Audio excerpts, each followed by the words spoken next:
было это в 2000 году. Нам пообещали, что газ будет. Село будет, все село газифицироваться. И сделали проекты, предложили нам сделать проект. Мы сделали. До этого еще один проект был, мы заплатили, но нам проекта не дали. В 2000-м сделали повторно. Мы заплатили тоже за проект, сколько я уже не помню, но нам проект на руках дали. Вот они, проекты все. И начали провести газ, провели. Но мы в связи с тем, что они подготовили нас, что точно будет газ, мы сами уже установили все. И все комнаты отопления, все провели, и полутепленные, и баню, и везде провели.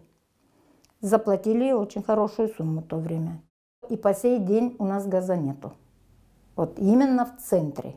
Сколько мы не обращались, сколько примаров не было бы, нам сказали, будет. Одни обещания. Даже один примар нам пообещал, соберите 30 домов, подписей. И я, хотя бы 30 было. Мы собрали, вот сосед сходил, собрал, отнесли, ждите. Потом подошли еще раз, сказали, пока нету денег. И по сей день мы без газа сидим.